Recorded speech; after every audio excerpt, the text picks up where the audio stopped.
London के अपने आलीशान दफ्तर में बैठकर हैरी ने अपने माथे से पसीना पोंछा। उसके हाथ में भारत का फ्लाइट टिकट था। वह कोई साधारण यात्री नहीं था, बल्कि एक ऐसा अंग्रेज था जिसने अपनी पूरी जिंदगी यूरोप की चकाचौंध और सुविधाओं में बिताई थी। उसके मन में भारत की तस्वीर वही थी जो उसने 20 साल पहले टीवी पर देखी थी। छतों पर बैठे लोग, धूल, गंदगी और घंटों देरी से चलने वाली गाड़ियां। उसने अपनी पत्नी एम्मा की तरफ देखा और एक गहरी सांस लेते हुए कहा कि मुझे यकीन नहीं होता कि कंपनी मुझे वहां भेज रही है। सुना है वहां की ट्रेनें बैलगाड़ी से भी धीरे चलती हैं। भीड़ इतनी होती है कि इंसान सांस भी नहीं ले पाता। मुझे तो अभी से घबराहट हो रही है। एम्मा ने उसे ढांढस बंधाया, लेकिन हैरी के मन में बैठा वहम जाने का नाम नहीं ले रहा था। उसे लग रहा था कि यह यात्रा उसकी जिंदगी की सबसे बड़ी गलती साबित होने वाली है। उसे क्या पता था कि वह जिस देश को पिछड़ेपन की नजर से देख रहा है, वह देश अब बदल चुका है। वह देश अब अपनी शर्तों पर आसमान छू रहा है। अगले दिन जब हैरी और उसका सहकर्मी डैनियल भारत की राजधानी दिल्ली के हवाई अड्डे पर उतरे, तो हैरी ने अपनी नाक पर रुमाल रख लिया। उसे उम्मीद थी कि बाहर निकलते ही उसे धूल और शोर का सामना करना पड़ेगा, लेकिन जैसे ही वे बाहर निकले, नजारा कुछ और ही था। चौड़ी सड़कें, अनुशासित ट्रैफिक और आसमान को छूती इमारतें। हैरी ने अपना चश्मा ठीक किया। क्या हम सच में भारत में हैं? उसने डैनियल से पूछा। डैनियल, जो पहले भी भारत आ चुका था, बस मुस्कुरा दिया। उसने कहा कि हैरी, अपनी राय इतनी जल्दी मत बनाओ, अभी तो सफर शुरू हुआ है। उन्हें दिल्ली से वाराणसी जाना था। कंपनी ने उनके लिए ट्रेन की बुकिंग कराई थी। हैरी ने जब सुना कि उन्हें ट्रेन से जाना है, तो उसका चेहरा पीला पड़ गया। उसने झल्लाहट में कहा कि क्या ट्रेन? 8-10 घंटे का सफर, वह भी उस गर्मी और शोर में। हम कार क्यों नहीं ले सकते, या फ्लाइट? डैनियल ने उसे समझाया कि जिस ट्रेन से हम जा रहे हैं वह भारत की नई पहचान है, बस चुपचाप चलो। हैरी अनमने मन से टैक्सी में बैठा। उसका मूड खराब था। वह बार बार अपनी घड़ी देख रहा था और सोच रहा था कि कब यह मुसीबत खत्म होगी और वह वापस लंदन जा पाएगा। नई दिल्ली रेलवे स्टेशन पहुंचते ही हैरी की आंखें फटी की फटी रह गईं। उसकी यादों में जो स्टेशन बसा था वह गंदगी और अव्यवस्था का घर था, लेकिन आज उसके सामने जो इमारत खड़ी थी वह किसी अंतर्राष्ट्रीय हवाई अड्डे से कम नहीं लग रही थी। सफाई ऐसी कि फर्श पर आप अपना चेहरा देख सकें, स्वचालित सीढ़ियां, डिजिटल बोर्ड और विनम्रता से बात करते कर्मचारी। हैरी को लगा कि शायद वह किसी गलत जगह आ गया है। उसने अपना टिकट दोबारा चेक किया। नहीं, जगह तो सही थी। भीड़ थी, बहुत भीड़ थी, क्योंकि यह भारत है। यहां लोग बसते हैं, दिल बसते हैं, लेकिन उस भीड़ में एक अनुशासन था। कोई धक्का मुक्की नहीं, कोई शोर शराबा नहीं। तभी उद्घोषणा हुई। एक भारी और स्पष्ट आवाज गूंजी कि भारत की शान Vande Bharat express platform number 1 पर आ रही है। हैरी ने अपनी गर्दन घुमाई। दूर से उसे एक सफेद और नारंगी रंग की रोशनी अपनी ओर आती दिखाई दी। वह ट्रेन नहीं लग रही थी। तभी बंजाकी 2002 सभी तभी भारत है। वह ट्रेन नहीं लग रही थी। वह किसी भविष्य के यान जैसी लग रही थी। उसका एरोडायनामिक डिजाइन, उसकी चमकती हुई बॉडी और उसके स्वचालित दरवाजे। जब ट्रेन प्लेटफॉर्म पर आकर रुकी तो उसमें से कोई कर्कश आवाज नहीं आई, बस एक धीमी सी मधुर सीटी, और वह अपनी जगह पर स्थिर हो गई। हैरी ने अपनी टाई ढीली की। वह इस दृश्य पर विश्वास नहीं कर पा रहा था। यूरोप में भी ऐसी ट्रेनें हैं, लेकिन भारत में, वह भी पूरी तरह से भारत में बनी हुई। उसने डैनियल की तरफ देखा।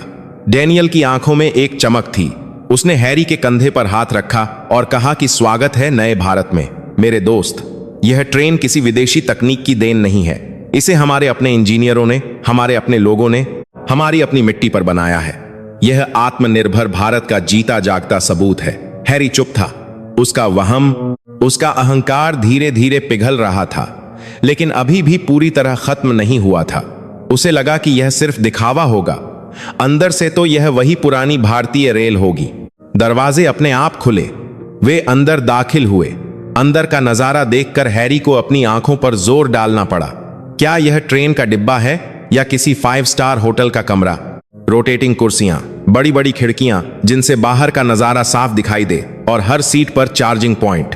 फर्श पर कालीन बिछा था और हवा में एक भीनी भीनी खुशबू थी। एयर कंडीशनिंग इतना सटीक था कि न ठंड लग रही थी न गर्मी। हैरी अपनी सीट पर बैठा। उसने सीट को थोड़ा पीछे किया। वह इतनी आरामदायक थी कि उसे अपने दफ्तर की महंगी कुर्सी भी सख्त लगने लगी। तभी एक वर्दीधारी कर्मचारी आया। उसके चेहरे पर एक मुस्कान थी और हाथ जोड़कर उसने नमस्ते कहा। उसने उन्हें पानी की बोतल और अखबार दिया। हैरी ने देखा कि अखबार में भारत की अर्थव्यवस्था के बढ़ने की खबरें थीं। उसने पानी की बोतल उठाई। उसे कमी का मेल कर थी। उसे आदने मेल करता है कि अर्थव्यवस्था के बढ़ने की बात कर थी। लगा कि जैसे ही ट्रेन चलेगी पानी छलक जाएगा। उसने अपने पिछले अनुभवों के आधार पर बोतल को कसकर पकड़ रखा था। उसे याद था कि कैसे पुरानी ट्रेनों में चाय का कप हाथ में पकड़ना भी एक चुनौती होती थी। हर खड़खड़ाहट के साथ चाय कपड़ों पर गिर जाती थी। ट्रेन चलने का समय हो गया था। हैरी ने ब्रेसिंग के लिए अपने पैर जमा लिए। वह झटके का इंतजार कर रहा था। वह उस धक्के का इंतजार कर रहा था जो उसे बताता कि हाँ, यह वही पुरानी रेल है। लेकिन ट्रेन चल पड़ी और उसे पता भी नहीं चला। कोई झटका नहीं, कोई आवाज नहीं, बस खिड़की के बाहर के दृश्य धीरे धीरे पीछे जाने लगे। हैरी ने चौंक कर बाहर देखा। प्लेटफॉर्म पीछे छूट रहा था, लेकिन उसके हाथ में पकड़ी पानी की बोतल का पानी स्थिर था, जैसे किसी ने जादू कर दिया हो।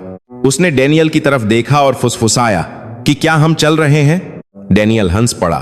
उसने अपनी जेब से एक सिक्का निकाला, 5 रुपये का सिक्का। उसने उसे खिड़की के पास बनी छोटी सी मेज पर खड़ा कर दिया। हैरी उसे घूरता रहा। ट्रेन की गति बढ़ती जा रही थी।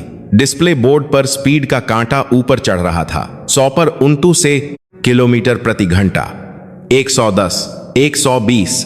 लेकिन वह सिक्का अपनी जगह से 1 इंच भी नहीं हिला।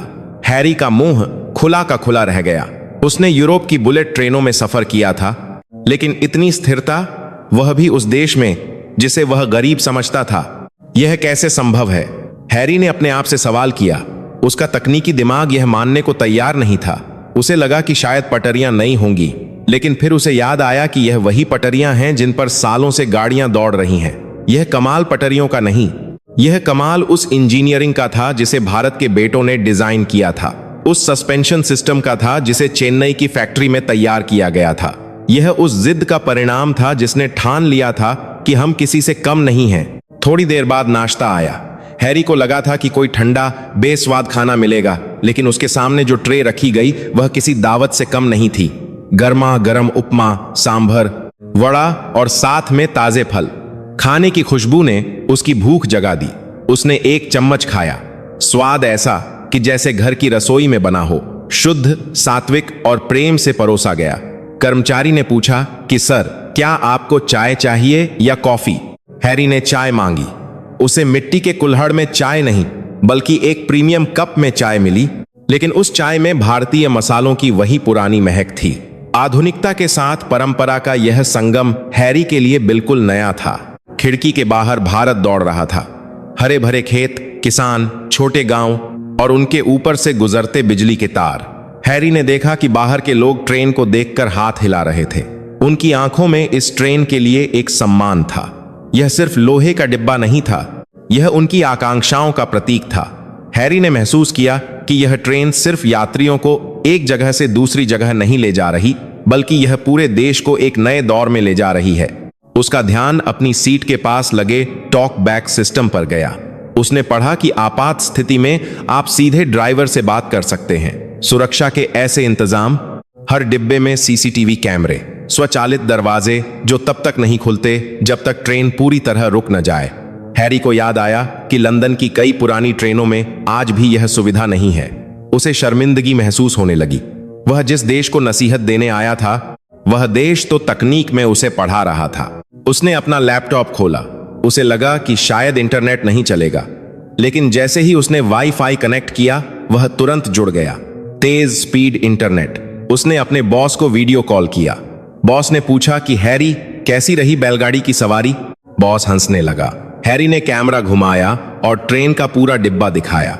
बॉस की हंसी रुक गई। यह क्या है? बॉस ने पूछा। क्या तुम किसी प्राइवेट जेट में हो? हैरी ने मुस्कुराते हुए कहा कि नहीं सर, मैं भारतीय रेल में हूं, वंदे भारत एक्सप्रेस। और सर, यह लंदन की ट्रेनों से कहीं बेहतर है। बॉस खामोश हो गया। हैरी ने कॉल काट दिया। उसे एक अजीब सा सुकून मिला। उसने डैनियल से कहा कि मुझे वॉशरूम जाना है, लेकिन मन ही मन वह डर रहा था। भारतीय ट्रेनों के वॉशरूम की कहानियां पूरी दुनिया में मशहूर थीं। गंदगी, बदबू और पानी की कमी। वह अपनी नाक बंद करने के लिए तैयार होकर उठा। वह धीरे धीरे वॉशरूम के दरवाजे की तरफ बढ़ा। उसका हाथ कांप रहा था दरवाजा खोलने में। उसने सोचा कि अब सारा मजा किरकिरा होने वाला है, अब असली भारत दिखेगा। लेकिन जैसे ही उसने दरवाजा खोला, उसे अपनी आंखों पर विश्वास नहीं हुआ। क्या यह सच में एक ट्रेन का टॉयलेट है? हैरी ने धड़कते दिल के साथ दरवाजा खोला। उसकी सांसें अटकी हुई थीं, लेकिन अगले ही पल उसके मुंह से एक शब्द नहीं निकला। सामने जो नजारा था, उसने उसकी सारी पुरानी धारणाओं को एक ही झटके में तोड़ दिया। वहां गंदगी का नामो निशान नहीं था। फर्श इतना साफ था कि कोई वहां बैठकर खाना भी खा ले। बायो वैक्यूम टॉयलेट, बिल्कुल वैसा ही जैसा हवाई जहाजों में होता है। उसने नल के नीचे हाथ किया तो सेंसर ने अपने आप पानी चालू कर दिया। साबुन भी सेंसर से निकला। हैरी ने शीशे में अपना चेहरा देखा। उसकी आंखों में शर्मिंदगी थी। वह जिस देश को गंदा समझकर नाक सिकोड़ रहा था, उस देश की ट्रेन का टॉयलेट लंदन के कई सार्वजनिक शौचालयों से ज्यादा साफ और आधुनिक था। उसने अपना मुंह धोया। ठंडे पानी ने उसे जगा दिया। यह सिर्फ एक टॉयलेट नहीं था, यह एक संदेश था कि भारत अब बदल गया है। वह वापस अपनी सीट की ओर बढ़ा। अब उसकी चाल में वह अकड़ नहीं थी जो चढ़ते वक्त थी। अब उसकी चाल में एक संकोच था, एक सम्मान था। जब वह अपनी सीट पर बैठा तो डैनियल ने उसकी आंखों में आए बदलाव को भांप लिया। डैनियल ने धीरे से पूछा कि सब ठीक तो है? हैरी ने बस सिर हिलाया और खिड़की से बाहर देखने लगा। अब ट्रेन अपनी पूरी रफ्तार पकड़ चुकी थी। बाहर के खेत, खलिहान और पेड़ पीछे छूटते जा रहे थे। तभी हैरी का ध्यान सामने वाली सीट पर बैठे एक बुजुर्ग दंपत्ति पर गया। उन्होंने सफेद कुर्ता पजामा पहना हुआ था और माथे पर तिलक लगा था। उनके चेहरे पर एक ऐसी शांति थी जो शायद हिमालय के योगियों में होती है। उन्होंने हैरी को देखा और मुस्कुराए। वह मुस्कान इतनी आत्मीय थी कि हैरी को लगा जैसे वह किसी अपने से मिल रहा हो। माताजी ने अपने बैग से एक स्टील का टिफिन निकाला। ढक्कन खुलते ही डिब्बे में से अचार और पराठों की खुशबू पूरे केबिन में फैल गई। यह खुशबू किसी महंगे परफ्यूम से ज्यादा मादक थी। यह भारतीय मसालों, घर के घी और मां के प्यार की खुशबू थी। हैरी, जो अभी तक सिर्फ मिनरल वाटर पी रहा था, उसकी नाक ने अनजाने में गहरी सांस ली। माताजी ने यह देखा।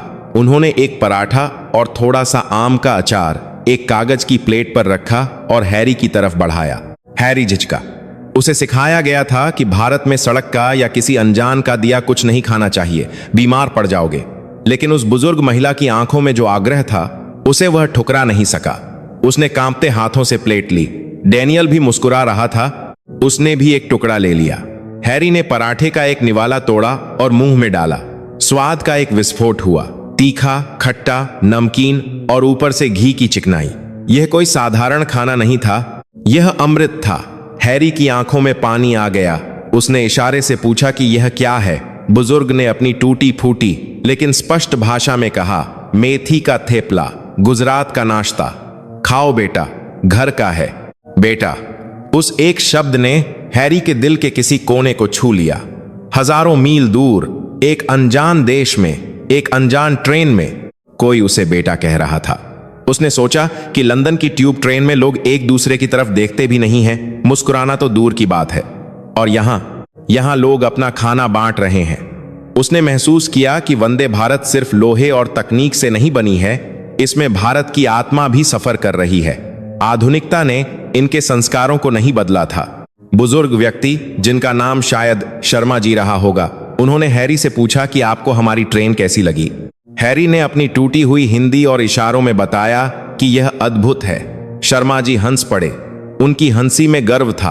उन्होंने खिड़की की ओर इशारा करते हुए कहा कि साहब, एक समय था जब हम कोयले के इंजन के धुएं में सफर करते थे। कपड़े काले हो जाते थे, फिर डीजल आया और अब यह बिजली की रफ्तार है। हमने बहुत लंबा सफर तय किया है। यह ट्रेन सिर्फ एक मशीन नहीं है, यह हमारे पसीने की कमाई है, हमारे वैज्ञानिकों की तपस्या है। दुनिया हम पर हंसती थी कि भारत सपेरों का देश है, लेकिन आज वही भारत दुनिया को दिखा रहा है कि हम क्या कर सकते हैं। हैरी उनकी बातें ध्यान से सुन रहा था। उसे डैनियल से अनुवाद की जरूरत नहीं पड़ी, क्योंकि भावनाओं की कोई भाषा नहीं होती। वह उस बुजुर्ग की आंखों में चमक देख सकता था। तभी ट्रेन एक बड़े स्टेशन से गुजरी। रफ्तार कम नहीं हुई, बस एक सायरन बजा और ट्रेन हवा को चीरती हुई निकल गई। हैरी ने देखा कि स्टेशन पर खड़े लोग इस ट्रेन को ऐसे देख रहे थे जैसे कोई चमत्कार देख रहे हों। कुछ लोग अपने मोबाइल से वीडियो बना रहे थे। उनके लिए वंदे भारत सिर्फ एक ट्रेन नहीं, एक सेलिब्रिटी थी, एक उम्मीद थी कि उनका कल और भी बेहतर होगा। दोपहर हो गई थी। ट्रेन की गति अब 160 किलोमीटर प्रति घंटा थी, लेकिन केबिन के अंदर इतनी शांति थी कि कोई सुई गिरे तो उसकी आवाज भी सुनाई दे। हैरी ने अपना लैपटॉप बंद कर दिया। अब उसे काम करने का मन नहीं था। वह इस अनुभव को पूरी तरह से जीना चाहता था। उसने डैनियल से कहा कि मुझे यकीन नहीं हो रहा कि मैंने इस यात्रा के लिए मना किया था। मैं कितना गलत था। डैनियल ने कहा कि हैरी, भारत को किताबों या खबरों से नहीं समझा जा सकता, इसे महसूस करना पड़ता है। तभी एक छोटी सी घटना हुई जिसने हैरी का दिल पूरी तरह जीत लिया। गलियारे में एक छोटा बच्चा दौड़ रहा था। शायद वह अपने माता पिता से छूटकर आगे आ गया था। वह दौड़ते हुए लड़खड़ाया और गिर गया। हैरी अपनी सीट से उठने ही वाला था कि उसने देखा कि ट्रेन का स्टाफ जो वहां सफाई कर रहा था, उसने झाड़ू छोड़कर तुरंत बच्चे को उठाया। उसने बच्चे के कपड़ों से धूल झाड़ी, उसे चुप कराया और अपनी जेब से एक चॉकलेट निकालकर उसे दी। फिर वह उसे गोद में उठाकर उसकी मां के पास ले गया। हैरी सन्न रह गया। पश्चिम में सफाई कर्मचारी सिर्फ अपना काम करते हैं। वे किसी को छूने या मदद करने से पहले 10 बार सोचते हैं कि कहीं कोई मुकदमा ना हो जाए। लेकिन यहां पद और प्रतिष्ठा से ऊपर इंसानियत थी। वह कर्मचारी उस बच्चे को ऐसे पुचकार रहा था जैसे वह उसका अपना बच्चा हो। यह वसुधैव कुटुंबकम था। पूरी दुनिया एक परिवार है। यह दर्शन उस ट्रेन के हर डिब्बे में जिंदा था। वापस अपनी सीट पर आकर हैरी ने शर्मा जी से पूछा कि आप लोग इतना प्यार कैसे कर लेते हैं? हम तो अजनबियों से डरते हैं। शर्मा जी ने मुस्कुराते हुए कहा कि साहब, हमारे देश में अतिथि को भगवान मानते हैं। आप हमारे देश आए हैं तो आप हमारे लिए सिर्फ यात्री नहीं, भगवान का रूप हैं। हमारी ट्रेनें बदल गई हैं, हमारी सड़कें बदल गई हैं, हमारे मकान पक्के हो गए हैं, लेकिन हमारा दिल आज भी वही है और यही हमारी असली ताकत है। शाम ढलने लगी थी। सूरज डूब रहा था और आसमान में लालिमा छाई हुई थी। ट्रेन अब अपने गंतव्य पवित्र शहर वाराणसी के करीब थी। खिड़की से गंगा नदी की एक झलक दिखाई दी, विशाल, शांत और पवित्र। हैरी ने देखा कि जैसे ही नदी दिखी, डिब्बे में बैठे लगभग सभी लोगों ने हाथ जोड़ लिए।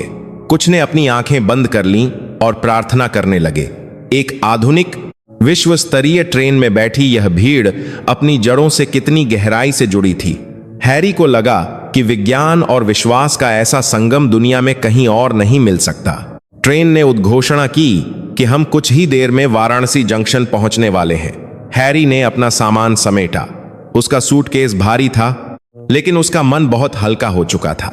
उसके कंधों से पूर्वाग्रहों का बोझ उतर चुका था। उसने शर्मा जी और माता जी के पैर छुए। उसने यह किसी को देखकर नहीं किया, बल्कि उसके अंदर से यह भावना आई। शर्मा जी ने उसे गले लगा लिया और कहा कि फिर आना भारत, यह देश तुम्हें बहुत प्यार देगा। ट्रेन स्टेशन पर आकर रुकी।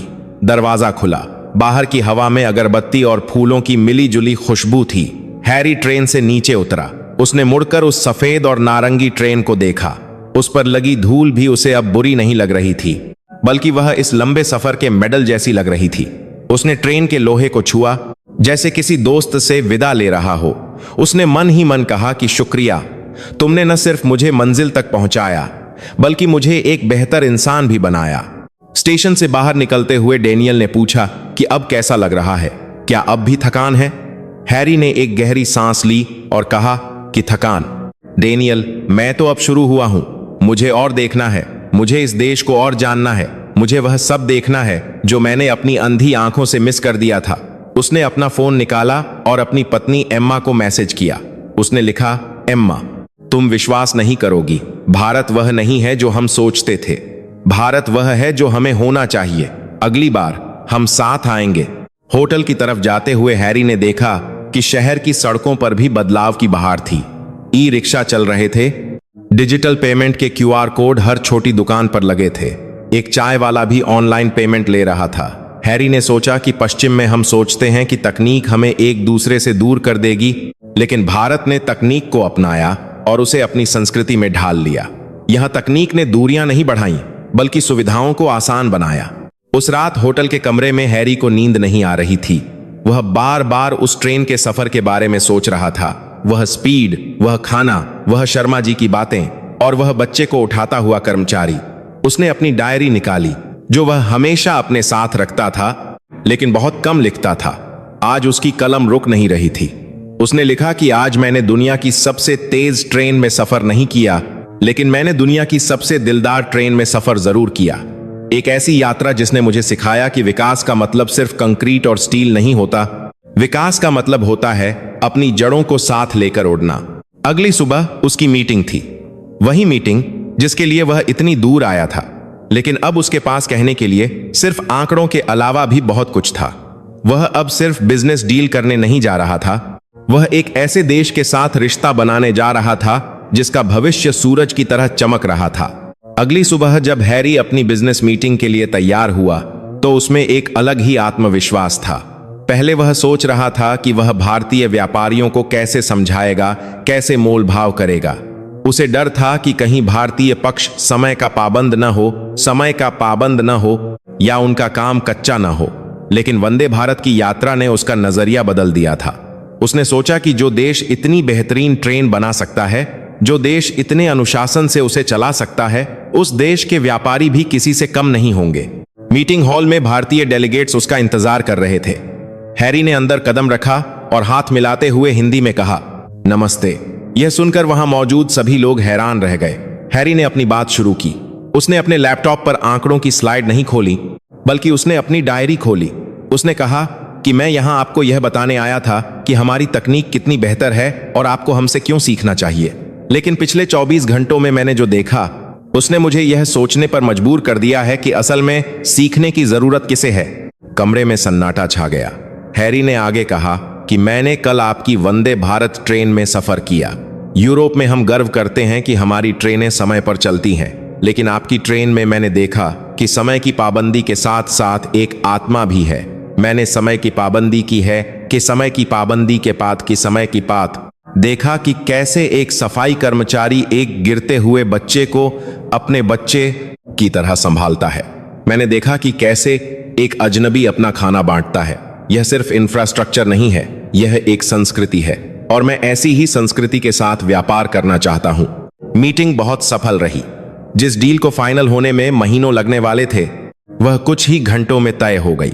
भारतीय पक्ष को लगा कि यह विदेशी उनकी असली ताकत को पहचान गया है। शाम को हैरी ने गंगा आरती देखी।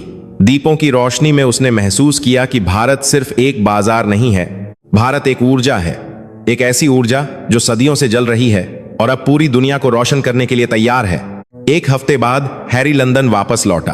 उसका शरीर लंदन में था, लेकिन उसका मन अभी भी बनारस की गलियों और उस ट्रेन की रफ्तार में खोया हुआ था। वह एयरपोर्ट से बाहर आया और घर जाने के लिए लंदन की अंडरग्राउंड ट्रेन ट्यूब पकड़ने गया। स्टेशन पुराना था, दीवारों पर कालिख जमी थी, एस्केलेटर खराब था और उसे अपना भारी सूटकेस सीढ़ियों से खींचकर ले जाना पड़ा। प्लेटफॉर्म पर भीड़ थी, लोग एक दूसरे को धक्का दे रहे थे, कोई किसी की तरफ देख नहीं रहा था, सबके चेहरों पर तनाव था। तभी उद्घोषणा हुई कि तकनीकी खराबी के कारण ट्रेन 15 मिनट देरी से आएगी। भीड़ में एक झुंझलाहट की लहर दौड़ गई, लोग बड़बड़ाने लगे। हैरी के चेहरे पर एक फीकी मुस्कान आ गई। उसे याद आया शर्मा जी का वह चेहरा और वह स्थिर पानी का गिलास। उसे याद आया कि कैसे भारत में लोग उस ट्रेन की पूजा कर रहे थे और यहां दुनिया के सबसे विकसित शहर में लोग अपनी व्यवस्था से नफरत कर रहे थे। उसने मन ही मन सोचा कि विकास का असली मतलब क्या है, सिर्फ पुरानी इमारतों का होना या समय के साथ खुद को बदलना। अगले दिन शाम को हैरी अपने दोस्तों के साथ पब में बैठा था। उसके दोस्त भी बड़े व्यापारी और रसूखदार लोग थे। उनमें से एक, जिसका नाम चार्ल्स था, उसने बियर का घूंट भरते हुए पूछा कि और हैरी, कैसा रहा तेरा सपेरों के देश का दौरा? क्या तुमने हाथी की सवारी की? क्या तुम्हें साफ पानी मिला? सभी दोस्त जोर से हंस पड़े। उनकी हंसी में एक पुराना घमंड था, वही घमंड जो सदियों पहले उन्हें लगता था कि वे दुनिया के मालिक हैं। हैरी चुप रहा। उसने अपना गिलास मेज पर रखा। उसकी चुप्पी देखकर दोस्तों की हंसी धीरे धीरे बंद हो गई। हैरी ने बहुत शांत लेकिन सख्त आवाज में कहा कि चार्ल्स, जिसे तुम सपेरों का देश कह रहे हो, वह अब मंगल ग्रह पर पहुंच चुका है।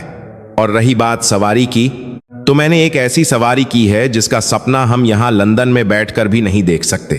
दोस्तों ने हैरानी से पूछा कि तुम किस बारे में बात कर रहे हो। हैरी ने अपनी जेब से अपना फोन निकाला और वह वीडियो दिखाया जो उसने ट्रेन के अंदर बनाया था। वीडियो में ट्रेन की स्पीड दिख रही थी 160 किलोमीटर प्रति घंटा, अंदर का आलीशान इंटीरियर, स्वचालित दरवाजे और वह पानी का गिलास जो हिल नहीं रहा था। उसने वीडियो दिखाया जिसमें बाहर के खूबसूरत नजारे पीछे छूट रहे थे। उसके दोस्तों की आंखें फटी की फटी रह गईं। चार्ल्स ने पूछा कि यह कौन सी ट्रेन है, क्या यह जापान की है जो भारत में चल रही है? हैरी ने गर्व से कहा कि नहीं, इसका एक एक पुर्जा, एक एक कील और एक एक तकनीक भारत में बनी है। यह मेड इन इंडिया है, यह वंदे भारत है। उसने आगे कहा कि तुम लोग जिसे गरीबी का देश समझते हो, वहां मैंने देखा है कि कैसे एक आम आदमी भी विश्व स्तरीय सुविधाओं का आनंद ले रहा है। वहां मैंने देखा है कि कैसे डिजिटलीकरण ने छोटे से छोटे गांव को दुनिया से जोड़ दिया है। वहां चाय वाला भी डिजिटल पेमेंट लेता है, जबकि यहां हमें अभी भी कई जगहों पर छुट्टे पैसे ढूंढने पड़ते हैं। चार्ल्स का चेहरा उतर गया। उसने अपनी बात संभालने की कोशिश की कि लेकिन हैरी, वहां अभी भी बहुत समस्याएं हैं, भीड़ है, गरीबी है। हैरी ने जवाब दिया कि समस्याएं कहां नहीं होती चार्ल्स, हमारे यहां नहीं है। लेकिन फर्क यह है कि वे अपनी समस्याओं से भाग नहीं रहे, वे उनका समाधान कर रहे हैं। वे अपनी कमियों को अपनी ताकत में बदल रहे हैं। जिस गति से वे आगे बढ़ रहे हैं वह दिन दूर नहीं जब हम उनसे तकनीक उधार मांगेंगे। हैरी ने चारों तरफ देखा और कहा कि हम पश्चिम के लोग अपनी पुरानी उपलब्धियों पर सो रहे हैं। हमें लगता है कि हम ही सर्वश्रेष्ठ हैं, लेकिन पूरब जाग चुका है, भारत जाग चुका है। वह अब हाथ फैलाने वाला देश नहीं है, वह हाथ मिलाने वाला देश है। और अगर हम अपनी आंखों से यह पट्टी नहीं हटाएंगे तो हम इतिहास बनकर रह जाएंगे और वे भविष्य लिख देंगे। उस रात पब से निकलते वक्त हैरी को ठंड लग रही थी, लेकिन उसका सीना गर्व से चौड़ा था। उसे गर्व था कि उसने सच का साथ दिया। उसे गर्व था कि उसने एक बदलते हुए भारत को अपनी आंखों से देखा। कहानी यहां खत्म नहीं होती, यह कहानी तो बस एक शुरुआत है। हैरी जैसे हजारों लोग अब भारत आ रहे हैं और एक नई तस्वीर लेकर वापस जा रहे हैं। यह कहानी है उस मिट्टी की जिसने शून्य का आविष्कार किया और अब वही मिट्टी आसमान में अपना परचम लहरा रही है। वंदे भारत सिर्फ एक ट्रेन नहीं है, यह एक जवाब है उन सभी को जो कहते थे कि भारत यह नहीं कर सकता। यह एक तमाचा है उन आलोचकों के मुंह पर जो हमारी क्षमता पर शक करते थे। जब यह ट्रेन पटरियों पर दौड़ती है तो इसकी गड़गड़ाहट में एक संगीत होता है। वह संगीत है 140 करोड़ धड़कनों का। वह संगीत है एक आत्मनिर्भर राष्ट्र के संकल्प का। आज भारत की ट्रेनें बदल रही हैं, स्टेशन बदल रहे हैं, सड़कें बदल रही हैं, लेकिन सबसे बड़ी बात जो बदली है वह है हमारी सोच। आज का भारतीय युवा किसी के सामने झुकता नहीं है, वह आंखों में आंखें डालकर बात करता है। उसे पता है कि उसका देश महान है, उसे पता है कि उसकी विरासत महान है। शायद आप सोच रहे होंगे कि यह सिर्फ एक कहानी है, लेकिन अगर आप कभी किसी रेलवे स्टेशन पर जाएं और नीले और केसरिया रंग की उस आंधी को गुजरते हुए देखें तो एक पल के लिए रुकिएगा। उसे सिर्फ गुजरते हुए मत देखिएगा, उसे महसूस कीजिएगा। आप महसूस करेंगे कि वह ट्रेन नहीं बल्कि भारत का भाग्य दौड़ रहा है। हमारा देश अब रुकने वाला नहीं है। चाहे कोई कितनी भी आलोचना करे, चाहे कोई कितना भी मजाक उड़ाए, यह हाथी अब दौड़ना सीख गया है और जब हाथी दौड़ता है तो धरती हिलती है। यह नया भारत है। यह घर में घुसकर मारना भी जानता है और प्यार से खाना खिलाना भी जानता है। यह चंद्रयान भेजकर चांद को छूना भी जानता है और जमीन पर बैठकर अपने बुजुर्गों के पैर छूना भी जानता है। तो अगली बार जब कोई विदेशी आपसे पूछे कि भारत कैसा है तो उसे सफाई मत देना, उसे बस एक टिकट देना वंदे भारत का और कहना कि जाओ खुद देख लो, क्योंकि जो तुम देखोगे वह तुम्हें बदल देगा। हैरी बदल गया, मैं बदल गया और मुझे यकीन है कि इस वीडियो को देखने के बाद आपके अंदर का भारतीय भी गर्व से भर गया होगा। अगर आपको भी लगता है कि हमारा भारत बदल रहा है और एक महाशक्ति बनने की राह पर है, तो इस वीडियो को हर उस इंसान तक पहुंचाएं जो भारत की ताकत को कम आंकता है। हम फिर मिलेंगे एक और ऐसी ही कहानी के साथ जो आपके रोंगटे खड़े कर देगी। तब तक के लिए सिर उठाकर चलिए, क्योंकि आप एक भारतीय हैं। जय हिंद, जय भारत।